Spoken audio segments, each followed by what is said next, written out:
It's sure good to be home and walk out of my door just 5 minutes ago and get in the car with Dustin and drive up here in my neighborhood. And that's always cool. We'll head north to Jackson for some meetings the rest of the day and have lunch. Last interview I did, they asked where I was going to have lunch today because I said I'd be up in Jackson, and I said, well, it's going to be McDonald's just today. Because we're talking about the PRO Act that's coming up next week that fortunately will never be signed into law and it won't pass the Senate, but it'll probably pass the House. But it would just decimate the franchise industry. And these are people that they want to be small business people. They want to run their own stores, and average number of employees per store for McDonald's or Burger King or some of the others is 50 employees.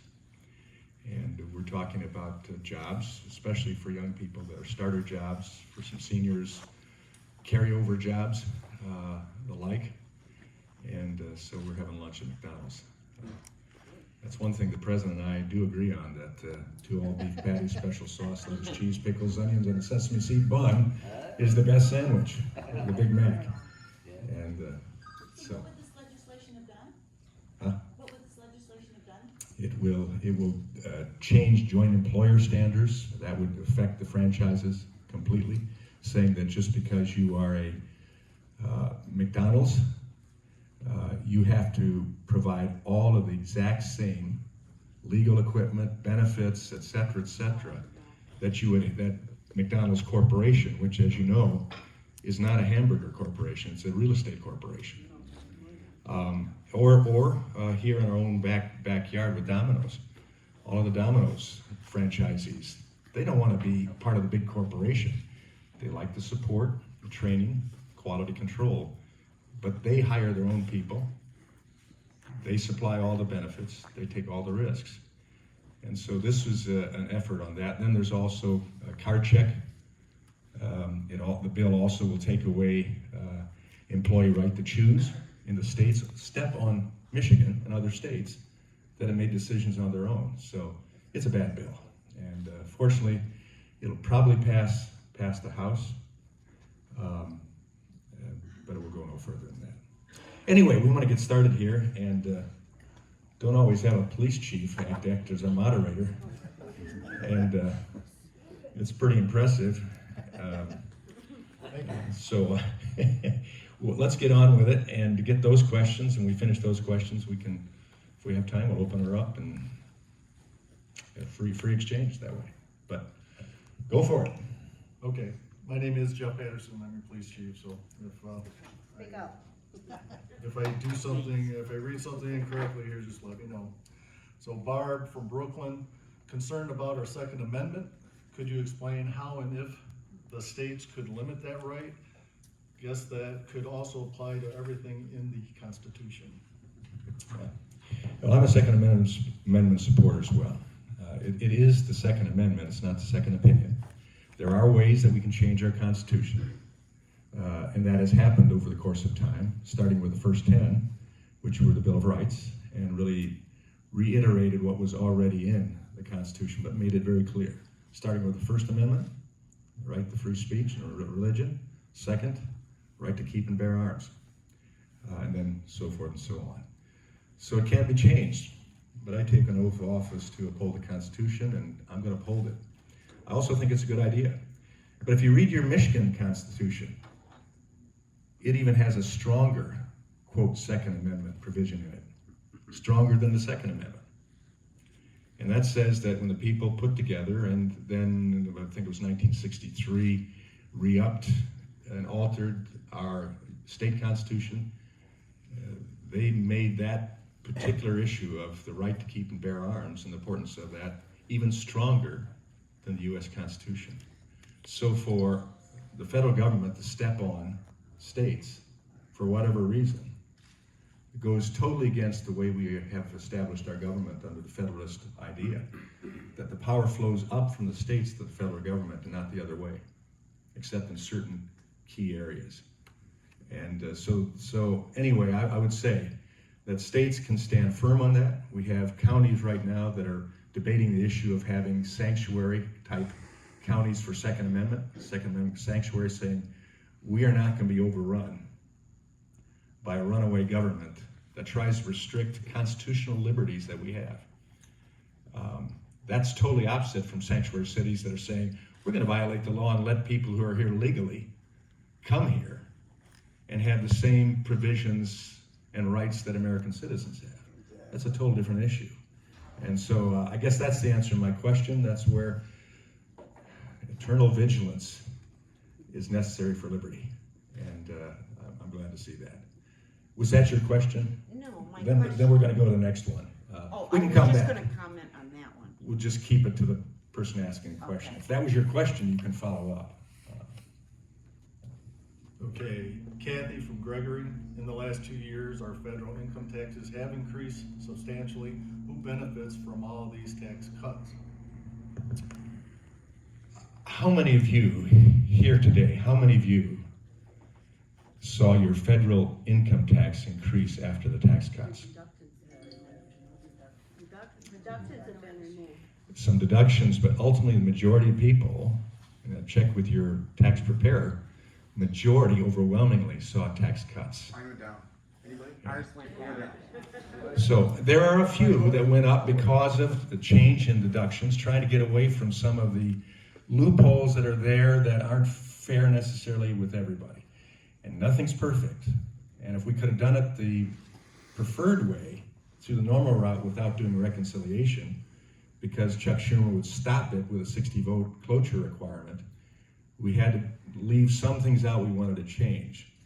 We hope that this term we would have been able to fix all of that, including making the tax cuts permanent and not just for 5 years for individuals and small businesses. The present majority, under the speakership of Nancy Pelosi, hasn't allowed that to happen. But we're hoping next term that'll change and we can do it. But no, there are some people, because of deductions, or their second homes, or their home values, etc., didn't see the reductions that most others did, or in fact even saw maybe an increase. But most of those people, not all, but most of those people, it was not a financial hardship to them. What we wanted to see, and what we see now in the actual record keeping that's coming out, is that the lowest quintile in our economic factors have received the greatest impact, both in jobs as well as in income. We want to keep working on that. And the federal government has had more revenue ultimately come in than in any other time in history. The issue is we spend too much.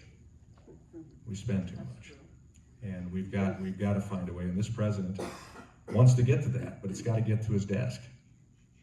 And so that means House and Senate working together to stop the rapid increase in our debt clock. And if you come to my office, you'll see the debt clock and just spinning like when my daughter was at home taking a shower. I wish I could have had my sons take more showers, but next question. Jackie from Onstead, what is being done to lower the drug prices?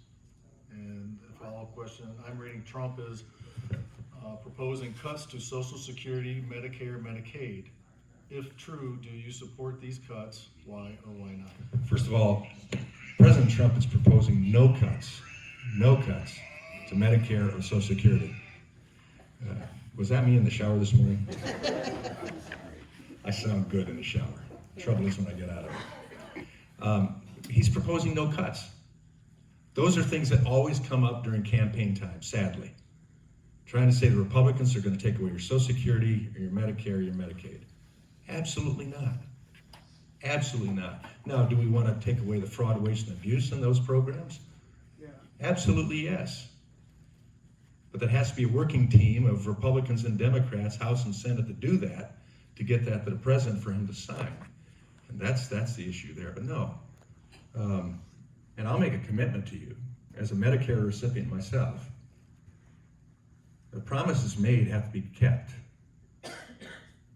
Social Security, Medicare. And we will fight for that. But we also have to realize, enough of us are old enough in the room to remember the old saying, don't whistle past the graveyard. And we don't want to whistle past the graveyard. If we see a problem there, let's fix it. Let's not go on our merry way. And so when we have Medicare in deficit since 2010, what does that say to common sense people? Find a way to fix it. Don't just let it keep going. When we know that Social Security, thankfully, because of the good economy, there's more money now going into Social Security. And so it might extend us a little bit, but that doesn't mean we just ought to let it happen. Let's find a ways of doing things better and keeping our promises in the process. The rest of the question I got on Social Security and Medicare first. What was the rest of the question? What's being done to? Oh, prescription drug, the cost.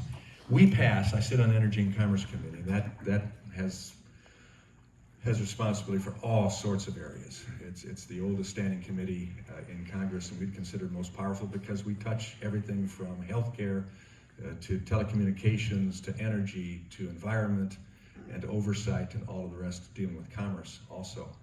But we passed legislation in bipartisan fashion earlier this past year and sent it to the Senate.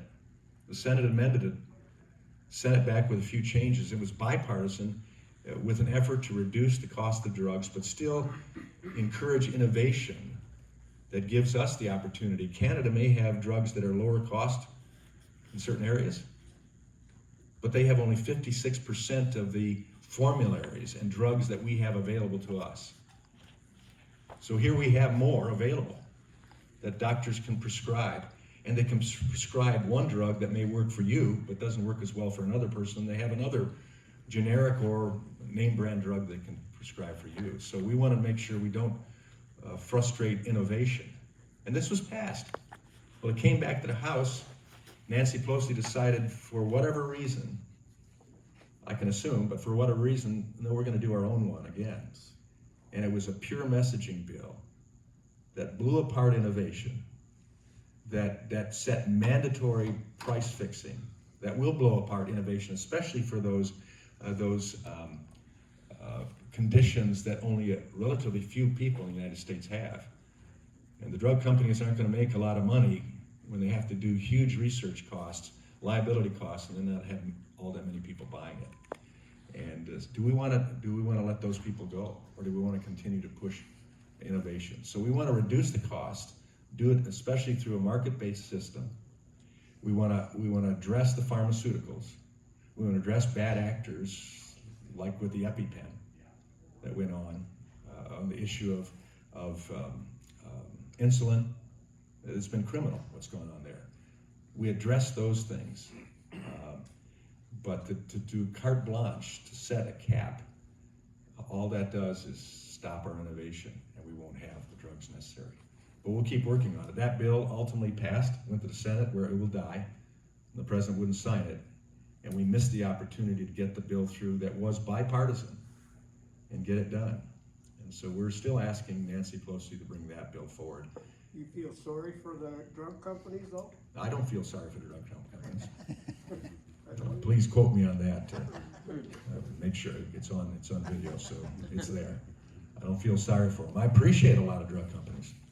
We have a lot of stuff that helps us, and we have medical devices that help us. That's why we want to do a medical device tax, which we did finally, to encourage the continued development of things we have that other countries don't have. Can we do better? Sure. Let's keep at it. From the Joe Myra of Onstead, how do you feel about term limits? I'm opposed to term limits. That's not been hidden at all. Why am I opposed to it? Well, it goes back to my state legislature days when I was pushing for a part-time legislature. I like a part-time Congress too. That's how it was originally intended. The old saw that says work expands to fill the amount of space and time given. In most cases, when that happens, you start making up work. And that costs taxpayers when we're doing that. We could have defined time period, that would be good. Didn't get it done here in Michigan. I worked for 4 straight years or 2 terms to try to get that accomplished, and we didn't get it done. But term limits were debated by our framers and founders. And they said the only way that this country survives as a free society as a mark for the rest of the world on what true Republican democracy is, that's a constitutional democracy, is by having a system in place that forces people to engage. And that's why you read the stories in the earlier days, before social media and all the rest, that people would show up at the town tavern and they would debate the issue, the most recent law passed, the most recent court case, and they'd read these things by candlelight or whatever, and they debate those things. And then they call Daniel Boone home and say, why did you vote that way? It wasn't your right to give that money away. There's all sorts of stories about that, historically correct. And they said, people ought to engage to the point that they keep track of their legislators so they know that they're doing a good job or not, and then take action on it. If it's just put on cruise control, well, he or she'll be there only 6 years, so I don't like them, but only 4 more years they'll be out, so why spend much time? We have a few cases where people have served an awful long time. I remember Dominic Jacobetti serving 44 years in the state legislature from Negaunee up in the Upper Peninsula. The people kept electing him every year, and for whatever reason it was. John Dingell, 59 years, the longest serving member of the U.S. House. John Conyers, I think he was 52 years. But when you look at the rest of Congress, right now, the average length of service for a Republican, I know about for a Democrat, but for a Republican, the average length at this point in time is 5.5 years. That's all. But then I'll ask you, since we put term limits in here in Michigan, I think wrongly, but we put term limits here in Michigan, state legislature, what's changed? Corporation. No, what's changed in the legislature? Has it gotten better? No, I don't think so. The bureaucracy is still there, and they stay, and they pat us on the head. Okay, you're here now, but you'll be gone soon. And we'll keep doing what we do. Again, it is the people's responsibility, you and me, to keep track of our government. That's why the system that was put in place really depended upon the majority of government decisions that affect your lives takes place at the local level, right here in this township hall or in the city hall. And then it flows up to the state, then ultimately the federal government. We've kind of reversed that. There's too much coming down from the federal government as opposed to up. So that's where I stand on term limits. The people had their say here in the state. They put in term limits, 6 years for state House members, 8 years for senators, and I don't think it's changed it one iota to the good. So, was that your question? That was my question, sir, yes. I'm just trying to use common sense in this whole thing, but it appears to me that the longer, in the examples that you gave of senators, congressmen are in office, the more susceptible they are to the lobbyists and other powers like that, and they succumb to it. I mean, to me, it just kind of, there's more. Give me an example, other than John Dingell or the members. Well, the ones that you all mentioned, I mean, don't you think that in the case of John Dingell being in there for 50-some years is way too long? The people liked him. He did what whether I agreed with him or not. Right. Now, I represent a portion of John Dingell's old district Okay. in Monroe County. Right. And I'm a lot different than John Dingell, though Right. John was my friend. We disagreed on a lot of issues. We agreed on a number of things together. But talk about Lindsey Graham. He's been there a long time. I don't, I'm not partisan in that way, no matter who. You know, I he'd mean, be a conservative supporting Trump very strongly, and he's been there a long time. You can see some others that have kept their conservatism. I'd like to think that I have. And that's why a lot of people still attack me in this district, which I've remained conservative. But it's up to the people to vote. I've said if they like what that person is doing, they have a right to say, we'd rather have you represent us than someone else, because you know the ins and outs of what goes on. I'm not going to be there 59 years. I can promise you that. My wife and I still have some things we like to do, but it's been an honor to serve. And I never expected this in my life. But I'm saying, if you can just assume that that person's going to be there for this period of time, it's too easy to say, well, he'll be gone, and we can get somebody else. So I think it was a brilliant idea of of the framers and founders say, let's do everything possible to keep our system of government from going on autopilot. And I think they're right. I could be wrong. They I could be didn't have wrong. corporations back when the former fathers were making the Constitution. We had corporations. They were different corporations, but we had corporations. And I tell you what, I'm not an opponent of corporations. I will oppose certain things corporations do. Yeah.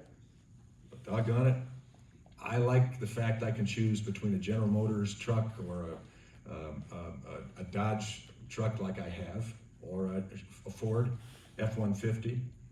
I'm glad to have those choices. I'm glad when I was at Danny yesterday, the type of equipment they're making for tanks, for Jeeps, for a lot of other stuff. I love these corporations, what they do, but we have to make sure that they are treated under the law equitably, fairly, and within a context of what a free market system does. And no, I'd much rather live here in this country with corporations than in Uganda, where the corporations are Chinese. Richard from Brooklyn, what is your position on eliminating the no-fault auto insurance in Michigan? It's not my place. That's state legislature. I have my personal opinions, especially when we know of no other state that has no fault like we have. And my twin brother across the line in Ohio, had to be one person that went bad in our family. He became a Buckeye. My gracious. Just because he's a pastor doesn't make him good if he's a Buckeye, no. But his auto insurance is a lot less than mine. So, but I'll leave that to the state legislature to fight. I've got enough to get in trouble with in Washington. So. John from Onstead, why is it so easy to cheat on election fraud for the other party? Well, I'm not going to conjecture on that. I think for the most part, here in Michigan, I can't speak for all the other states, but here in Michigan, our clerks do a great job. And I've been in contact with our clerks some months back, making sure that they had received information that they felt was valuable to deal with cyber issues and the rest coming up to our next election cycle. We know that there will be bad actors that try to intervene in our elections, like Russia, like China, and we can name a number of other countries. They're going to try to do it.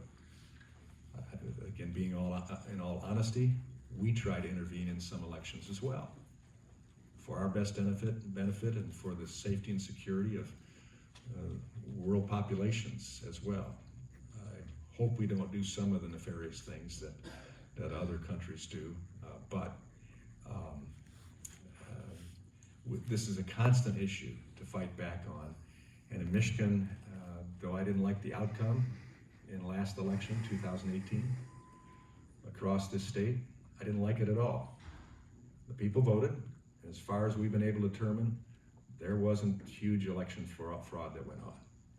Well, I'd like to be able to say as a Republican that there was huge fraud by the Democrats, and that's why we're in the minority in Washington right now, but I can't say that. And that's constant what we have to keep up, and that's why we need some of the cyber issues, and that's why we need our various law enforcement agencies that are overwhelmingly, and clandestine forces like CIA and FBI and others do those things, are overwhelmingly doing good work, but we have some bad actors there too. And we have to ferret those out also. well, I have, Was that your question? yes, it was. Okay. Well, you say some of these clerks say, I have, came out here about 10 years ago from Ann Arbor. It's kind of a liberal over there a little bit, but. And I'm still getting stuff from people that previously owned the house I did, to get, to fill out Absentee ballot. absentee Absolutely. ballot. Now, why is that? Why haven't they cleared their name off of those books? I still keep getting stuff. Is it on coming from the Cambridge Township Yeah. Clerk's Office? Well, Yeah. right around the corner. Well, I Talk know, to 'em. but why should I have to go and do that? Well, I mean, record keeping there's always a challenge, and mistakes can be made when Well, you have they said the humans. computer was supposed to make life easier for everybody. I just don't see that. Well, I can debate that, but I'm an old guy. But I couldn't live without the computer either. I couldn't live without the brain on my hip, called the iPhone as well. But I don't understand it. But there are mistakes, and we, as individuals, that's why we don't put things on autopilot. We can walk into the clerk's office and say, hey, I've been getting this, I think you ought to check on that. Well, why are people that are deceased or whatever, or may, you know, they're still getting stuff from there? I don't know. I mean, it's human error that takes place. I'm sure I'm probably, well, I shouldn't say I'm sure. I could still be voting in Chicago, where I was raised, and cast my first votes. I still could be voting there. Who knows? I'd like to think I wasn't, but You might have voted already over there. I could have, but I've made all efforts to make sure people know where I live the last 40, almost 2 years here just down the road. So we'll keep working at it. It's a continued, we're perfecting our union. Remember, that's the statement. We are working toward a more perfect union. That includes everything we do. Thanks for being here. Yep. Dave of Onstead, infrastructure spending. He's also talking about healthcare, reducing the cost, a balanced budget, and the Dreamer legislation. He'd like your position on that? Yeah. I was on the Air Force One last night with the president coming to Warren for his speech there at Dana. It was an exciting time. The 5 members of Congress, all from Michigan, that were on that plane. We're being called the Fab Five now. I still can't jump, so I don't know how they would do that. But the 5 of us worked together to really gang up on the president until finally he just threw up his arms at one point, walked out of the room and said, hey, you guys are being too tough on me. And then he said, I'll send the speech writers in and talk to them. And then later on, we were called back to his office to discuss the wording of the speech on the issues that we had talked to him about addressing as being very important, and gave him background on it. It was pretty cool to see how it works and how his mind thinks to help where he can citizens of this country, which he thinks of as all his neighbors. And anyway, this guy wants infrastructure. He's a builder, and he's been frustrated that that's one of his promises that he's made. He's made a bunch of promises that he's already come close to completing or completed, USMCA being one of those. But that issue of infrastructure, which isn't just in his mind, and confirmed it yesterday as well in conversing with him, isn't just roads and bridges. It involves communications, systems, pipelines. It includes space issues with technology and communications technology. All of that is infrastructure in his mind, and he wants to see that accomplished. It's been held back in a partisan way, and I don't see roads and bridges as being partisan. In the federal highway system, we did at least get the Highway Trust Fund bill passed so that Michigan knows what funding is coming from the federal government, and they can budget that, and they're using it already. But those are issues that he wants to see accomplished. The balanced budget, I'm a co-sponsor of the balanced budget amendment, have continued to be that. But the only way you can get that moving forward is have a nonpartisan vote or a bipartisan vote that gets it to the president's desk. He'd sign it. He'd sign it. When we have a budget that's made up of mandatory spending and discretionary spending, discretionary is the only part that we can get to without having the president have to sign a bill. We can reduce discretionary spending just by our budget. This majority didn't offer a budget last year, and it looks like they're not going to offer a budget this year. How do you deal with budgeting without a budget? The president will offer a budget, and as we've often said, the president proposes, Congress disposes. But we've watched the president offer budgets that reduce unnecessary spending, and that's in the eye of the beholder. I understand that. But a good faith effort at saying, that may have been nice, but is it necessary when we're going past $23 trillion of debt? But that discretionary of the budget is only 20% of the budget. 20 to 25% of the budget. The rest is mandatory. And what are the mandatory issues? Some would say defense. No, that's discretionary. Education? No, that's discretionary. Interest. Pardon? Interest. Well, interest is there, that's mandatory, yeah, interest, paying the interest, that keeps accruing. Yeah. But it's the social welfare programs, it's Social Security, it's Medicare, it's the Obamacare provisions that are still in law. Because they're law, and they were signed by the president, so they have to be taken out or altered by a president signature. We can't get those to the president. Chuck Schumer blocks it with 60-vote cloture vote requirement in the Senate. Now Nancy Pelosi blocks it by not bringing it up. So that's where I stand on the issue. Every year I've been in Congress, I've signed on to amendments that would reduce the overall expenditure of the budget by 2%, by 1%, by 0.5%. And every time those amendments are defeated, just doing across the board would start to have a positive impact. And I think every department of our federal government could find a way to reduce 2% or 1% or 0.5% of their budget. There's got to be that amount of slop that they could get rid of. Everybody else has it. But that's a challenge. What other question? Your position on the Dreamer legislation? Dreamer. You got to ask which one, which Dreamer legislation. Let me give you my basic statement and how I voted and how the president. The Dreamers that are out there that we've classified, or President Obama initially classified, were about 700,000 at the time.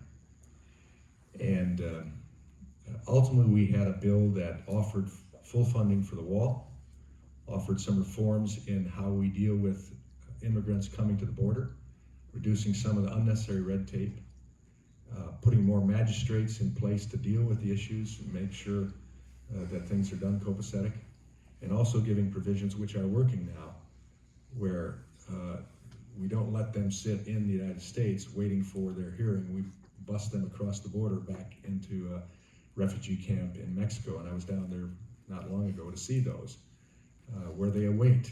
And so they're not in America gaining the benefits that are for American citizens. So we had bills up for that. I supported that and said the 700,000, we'll accept that. We won't give them the right of citizenship. We won't give them a pathway to citizenship without going through an extensive process over years. Because regardless of why they're here, many of those Dreamers were brought by their parents through no fault of their own. But if we're a nation of laws that everybody has to live under equally, we have to keep that principle, right? Yes. So we want to deal with some compassion. But we also want to make sure you understand if you come here, you're going to come legally. Right. And because, going back to Reagan and the following presidents, including Barack Obama, we let people come in and mushroom, doesn't mean we have to just say, que sera, sera, whatever it will be, and that's how it is, and we accept it. And so I voted for that legislation and supported that legislation. The president supported legislation that went, I think, up to 1.3 million in order to get the other provisions of building the wall, etc. None of that has been passed in a bipartisan fashion, and so now it's piecemeal stuff that's going on.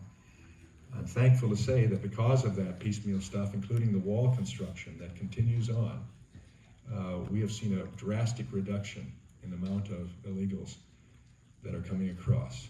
And some of these illegals are good people, of course. Wouldn't you want to come to America when you're coming from some of the places that they're fleeing? Of course. But, as Reagan rightly said, a nation without borders is a region. Let's make the gates swing wide and free to people who want to experience the American ideal, live by our laws, speak our language. I ascribe to the same thing that Reagan ascribed to. Eric from Onstead, why are we negotiating with the Taliban without the Afghan government being involved? Well, it's debatable that we are negotiating without the Afghan government being involved. Again, that is it's a strange mix that's there.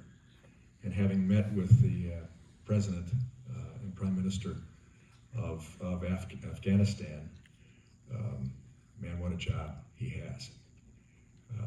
Day to day, just staying alive with the forces that are there. The issue is we are negotiating toward a successful conclusion, but I think this president, rightfully so, as well as a number of us, myself included, see that there is a point in time where it's about as far as we can go. And I think that's the reason why, in the case of Soleimani being vaporized off this earth, thankfully so, the president had to be pushed into ultimately making that decision, calling for it to happen, because he believed that what we need to do is extricate ourselves from Iraq, Afghanistan, from Syria, and ultimately come home and say the rest of the world, you've got to commit yourself if you think that needs to continue. But when he saw the opportunity to get Soleimani and what that would mean in the leadership functions of Al-Qaeda, he made that decision knowing that it might extend the time that we would have forces there for various reasons. But I think ultimately still his position is gain what we can as America from the oil fields. Why shouldn't we? We paid for it with our blood. Let's get something in return that says, America, thank you for taking out Osama bin Laden, Saddam Hussein, and other cockroaches that are over there, and still somewhere to get. But as long as we can protect our shores, that's the most important thing. And I think the negotiations are toward that end of saying, listen, we're for peacekeeping, but that's going to be it. And let's move the direction back to the United States. Stephen from Monroe, should Congress members who sleep in their Capitol offices reimburse the Treasury for the cost of rent and utilities? Let me ask a question this to Stephen. What additional cost is there for a office that is heated, that has air circulating in it in the night, and the lights go off when I leave my desk, whether it's 10:30, 11, or 11:30 at night, after my staff, thank you staff, gives me their homework for me to do and get that done. And the lights are turned off. The toilet is flushed the last time. And I lay down on my air mattress and breathe the air that will continue to be there. What additional cost? Oh, by the way, I vacuum my own office area. I don't vacuum the staff areas outside, but my own office area, I vacuum every night that I'm there.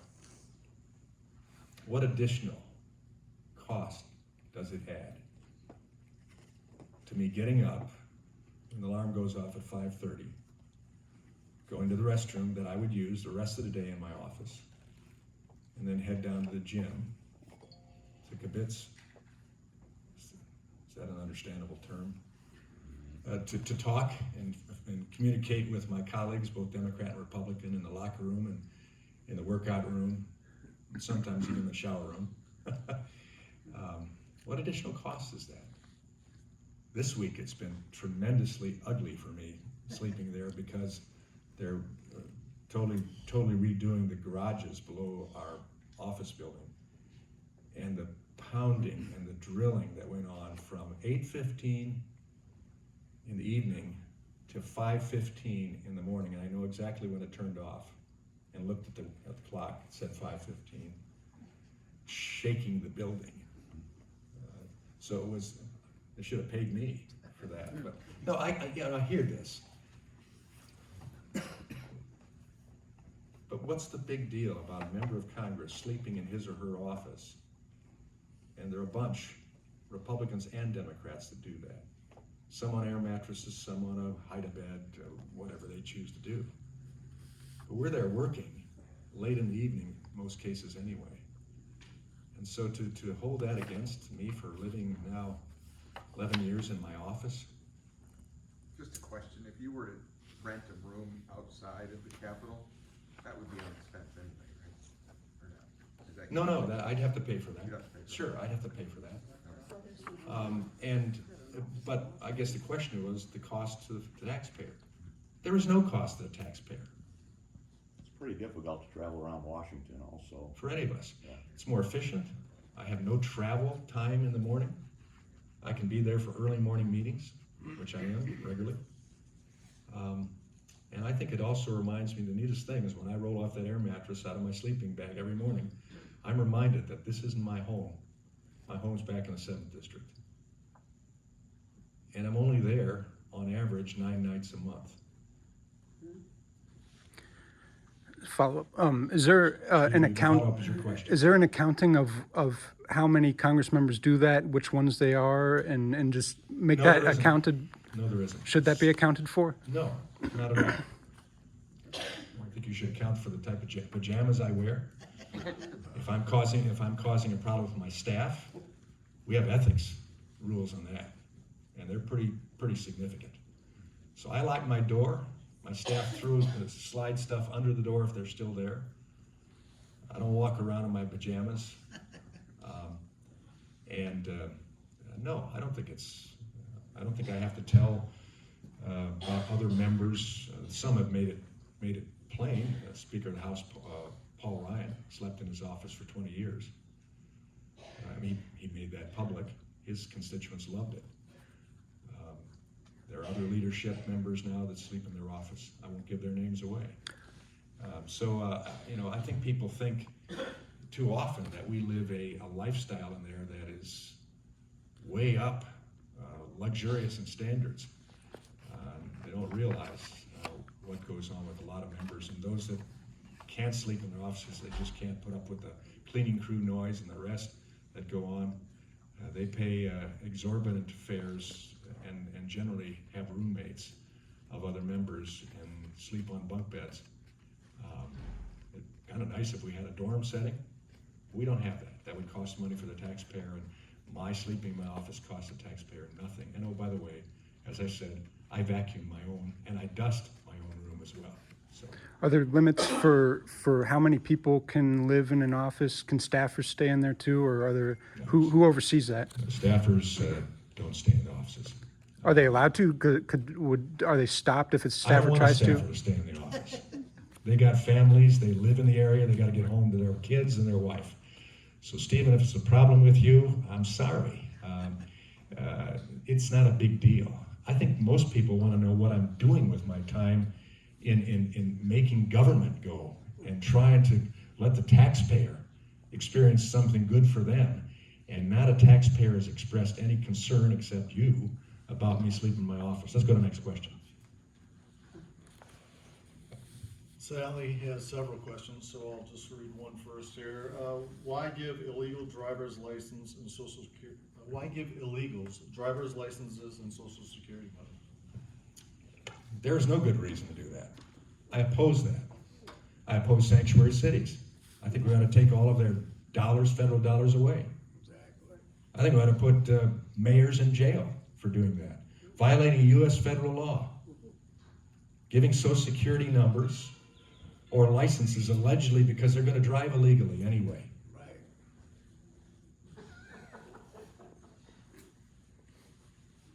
Then why don't you drive illegally? Why don't we let that happen? No, we're a nation of laws. I don't like all the laws, but I know everybody else has to live under those laws, so until I can change it, I live under it. But to do this type of thing, just because we made a mistake and let too many people get across for too long illegally, I don't get that. So no, I guess that's my answer. I don't agree with it. I'd like to see it changed. Nancy Pelosi doesn't. That's more votes for her. Illegal driver's license making. Was that your question? That was my question, but I have another question for you. How does, we're all taxpayers, we're all voters. How do we expel person out of our government that's trying to commit treason? And how do we get rid of our socialist communists that have overtaken the Democratic Party and some of the Republican Party? Maybe Vote 'em out. something. If you figure the answer out, other than the voting process, I'd love to know it. The voting process doesn't work because if all of us voted for Trump, he was a non-career politician, and we have politicians in Washington trying to take away our Well, president and our. But that's because some of our friends and neighbors and other communities decided they had a different opinion, they wanted that person to represent them. I don't know why Rashida Tlaib is there. I don't either. I don't understand it, but her electorate put her in office. Who's her electorate? AOC, her electorate are in her district. They're anti-American. Yeah, well, but that's, again, Who's her electorate? that's where you and I have to accept the fact that we have to communicate more effectively and educate people. If we believe they're voting wrong, let's educate them how to vote right and why they should vote this way. I think it's us. We blame government. But how do I get there? How does Rashida Tlaib get there? How does AOC get there? How does President Trump get there? It's by the vote of the population in the United States, in the states and in the districts. That's how it's done. And I cannot complain if I haven't done my level best to get as many right-minded voters out there, as I would call it, to vote. And if you didn't get your family and your friends and your neighbors to vote right, it is your fault. Now, somebody's, oh, he's picking on me. Yeah, I am. But it's true. That's why the framers said that the price of liberty is eternal vigilance. That's why the framers said we're not going to have term limits. You got to keep up with your legislators. And if you don't like what they're doing, then throw them out. Now, I'm not going to keep going on with this, but let me give you an example. I got elected in 2006 to Congress. I thought I did a great job for my district. They threw me out in 2008. Sent me home. Sucking my thumb. Why's everybody picking on me? But that was the right of the people to do. I think they were wrong, but they did it. They put another guy in, Mark Schauer, Senator Mark Schauer. He went up there and he voted for cap and trade against all the agricultural community and the commerce community in his district. He voted for the stimulus that stimulated only the government. He voted for the Affordable Care Act, misnamed, but the Affordable Care Act. And what happened? 2 years later, they said we need a do-over. They threw him out, put me back in. That's how it ought to work. That's how it ought to work. No, they didn't. They put me back in before redistricting. Get the record straight. And I held that seat again. And then they gave me John Dingell's district. And I've had to fight to regain hold on that. And thankfully, Trump is loved so much in Monroe County that he brought me up. He gave me 5 more points when he ran. So that's the way it works. And we have to commit ourselves to being citizens who think. I mean, you're here today, so I'm talking to the choir. But this room ought to be much fuller. And we don't do town halls in just one big place. Very few of my colleagues do as many town halls as I do. We do it in local communities. So we go close to you. And we don't just have this big town hall where you have a lot of people chanting, screaming, trying to shut down voices, including mine. We do it when we come here, but we've had a lot more people at times, and I think we need to get back, especially with what's going on this next election. I mean, stop and think about it. This time, we have the lowest unemployment in over 50 years. We have the highest employment for African American, Hispanic, and Asian community, and almost the highest in history for women. We have a stock market that is doing what it's supposed to do and having the ups and downs, but it's all continuing at record levels. The wage income has gone up significantly. As the president was talking about last night in Warren, for the rank blue-collar economy, $10,000. I mean, all of that is taking place. We have 2 Supreme Court justices that understand the Constitution. We have federal judges in record proportions being appointed and put in office that are upholding the Constitution now. And what happens? We impeach the president.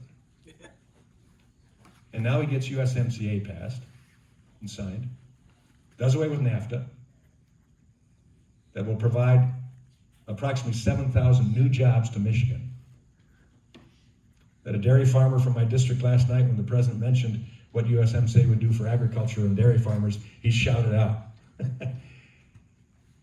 we impeached the president.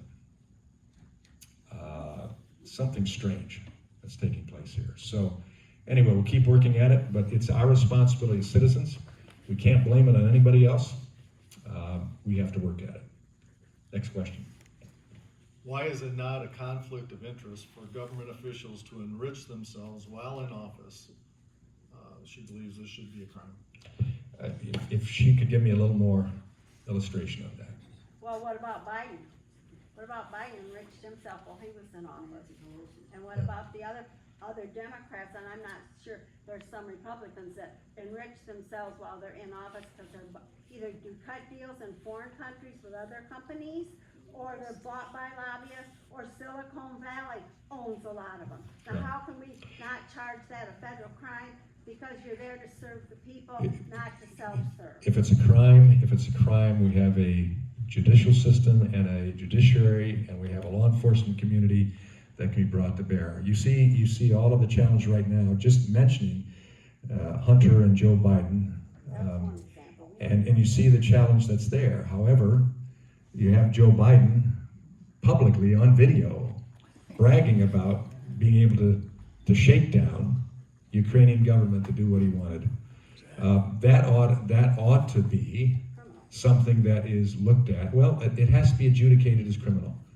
And as I was talking with the interim Attorney General last night on the plane, asking about Sessions and asking about Barr right now, and asking about what would happen to Comey and others, and it comes down to some of these guys are extremely smart in going up to the red line and not crossing it. And so what you can get oftentimes is stopped by our laws. But we need to do the research into an investigation. That's what's happening now.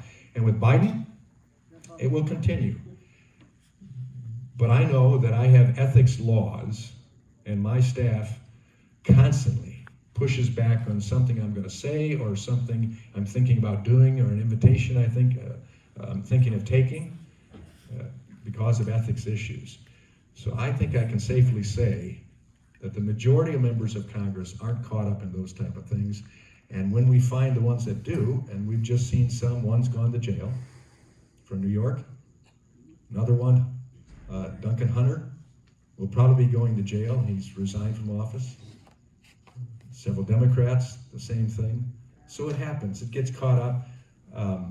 But let's not get caught up with the fact that we still have a system in place that overwhelmingly works better than any other country in the world.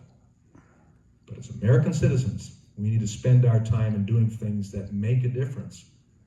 And if we feel that something isn't working, well, get out there and get an elected official elected that will make some changes. And I'm doing that. I'm doing that. So. I have a question. Next question. Probably one of the most important questions been asked, but she says, how can we remove a government official from office? But probably the most important part of that is she says, why vote? Oh, gee. Please, don't ever get that cynical. What? Vote. Why vote, I said? Vote. Take our candidate. If you don't vote, then leave the room. If you don't vote, don't complain. That is the most important tool we have. It's not a gun. In this country, we don't need that for a revolution anymore. We have a voting process, unlike what was in place when our revolution took place. Now, is it messy? You know, I make the joke, we have the worst form of government in the world except for every other one. But just look what's happening now in Israel elections, what's happening in Russia. Putin can ask the legislature to resign? I wonder what those comments to the parliamentarians were, the Politburo Bureau. I'd like you to consider resigning. I've got a picture of your wife where she's at right now. That's not America. Vote. Vote. Vote and get other people to vote with you, and don't complain. Don't complain. I didn't like the fact that they voted me out in 2008. But my wife and I just kind of looked at each other and said, well, God, what was that all about? But it was. But ultimately, over time, people began to see that it was a mistake. And I was asked to run again, and I really wrestled with that because I know that it cost me, the race was $10 million. Total $10 million race, the most expensive house race in Michigan that year, or in the United States that year. And the thought of doing that again, that wasn't $10 million of my money or my campaign money, that was total. And most of that, the largest portion was coming against me. And so to come back and defeat an incumbent this time, ultimately a good friend of mine, Steve Shabbat, who lost that same year, he came in 1994, the class of 94. He lost. I went home, I met him, we were getting an award from White Castle, of all places. The gut bomb people. I love White Castles. They're family business, all of that. But he said, Tim, he said, I'm running again. I said, you gotta be kidding. Because he had a tough race, Cincinnati. And he said, no, it's gonna be different. You need to run. You need to run. So on the way home, my wife and I were talking about it. I said, oh, $10 million. And we knew the pain all involved, but ultimately we said, if not us, then who? And we had the best chance because of the record and the knowledge of Mark Schauer at the time to do it. And we beat him solidly. We came back. So no, I never give up. Never give up. Keep working and educating other people as well. Was that your question? That was one of my questions, but however, that paper wasn't long enough to write the rest of it. Well, no, I want to get to the rest of the questions here. People who wrote questions as well. So, and then we'll come back. We'll come. I But I have a think. question to ask. Yeah. Next question. During the Vietnam War, my father had a student deferment, and so he was never obligated to go to a military entrance processing station or undergo any medical exams. With a Class 4 Divinity student deferment, what motivated you to show up and undergo those tests? Did you consider volunteer enlistment?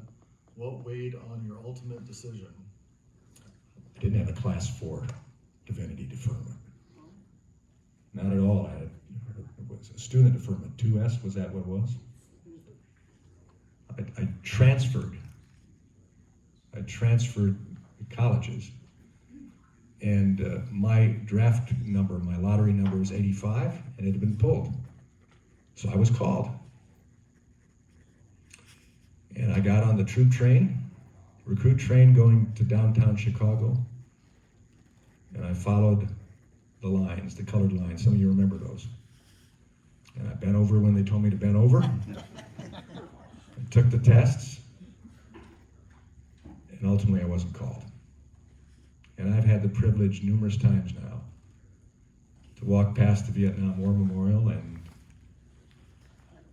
thank God that there was somebody else that probably took my place that might even be on that wall. Maybe not, maybe they came home, and I thank God for that. And I've had the privilege of pinning on the little pin, just a little pin, commemorating the 50th anniversary of the Vietnam War. We've been doing that now for 3 years. And to be able to say to each of those veterans of the Vietnam War that served when I was called to go down and take the test, but then wasn't called to go, I've been able to say to them, I want to say thank you on behalf of a grateful nation for your valor, your sacrifice, and your commitment to the cause, and the fact that when your nation called, you came. Welcome home. God bless you. And I say that to Korean veterans too, and all veterans. this country is made strong because men and women continue to be willing to serve. I was willing, but I'm serving now. And sometimes in great combat. I don't have bullets whistling past me yet. And I have good law enforcement authorities that occasionally have to come out to my house. But I'm willing to serve. So whoever got that information, whose question was that? I thought so.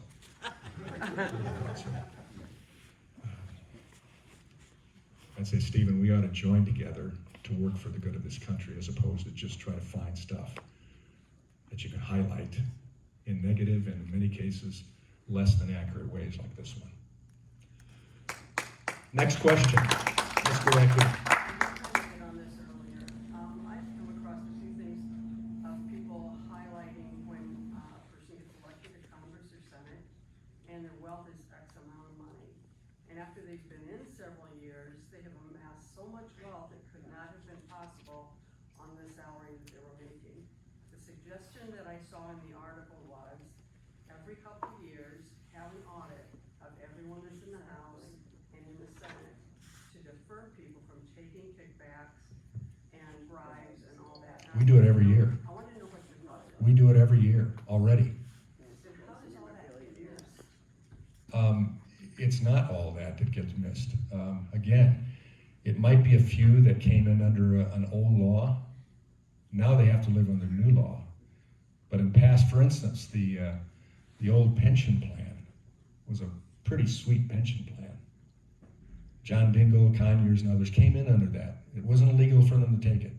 That's what it came under. The Constitution, in fact, makes it clear you can't be diminished from what you came in under. I didn't come under that. I came under basically a 401k plan. That's where we're at now. And you can look at my financials. I have to report every year my financials. And you can see my level of not wages, but holdings. You can see that. And the ethics, I'm a walking felony or misdemeanor waiting to happen. And we fine-tooth this stuff to make sure it's done. It has to be done under penalty of law. I've got to list that. And it's, I don't like the fact that I have to lay out all of my personals, but we do. There have been some bad actors, yes, but in most cases they're caught now. And then goes guys that are retired. Sure, some of them now are able to make big bucks going into the private sector, going into lobbying. We have provisions now they can't lobby for 2 years. I believe it's 2 years after they leave, or until 2 years have passed. Those type of things, but speaking engagements and the like, there are things that they can do, but again, that's all legal. We have people who have been in business and industry that then can go on and, because of their expertise, get in consulting positions or board memberships as well. And when you look at the amount of stuff we have to deal with and decisions we make and the gravity of the situations, if you look at even our salary in comparison to what some of our high-priced executives at corporations are making, or on boards, just being board members, or think of the president, the responsibility he has, and he gets $400,000 a year. No, I'm not against it. You got college presidents in this community that make more than that. Yeah, when we need to ferret that out, and that's where you have a lot of entities that are looking over, but some make some statements that aren't totally accurate, and there's always and send in this card and send in a donation, and they raise money off of that. Time has passed here, and I appreciate the township letting us use this facility. I got to get on to the next meetings as well, including lunch a little bit later at McDonald's. I'm a big man. And thank you for being here. And remember, the beauty of America is that we can disagree. We can disagree without going to jail. We do it appropriately, but we can disagree.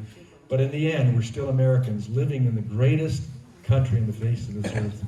And when I come back from Iraq or Afghanistan, when I come back from Africa, and I set my feet on America's shores again, oh my, what a wonderful place. Have a good day. Thank you for the Christmas card.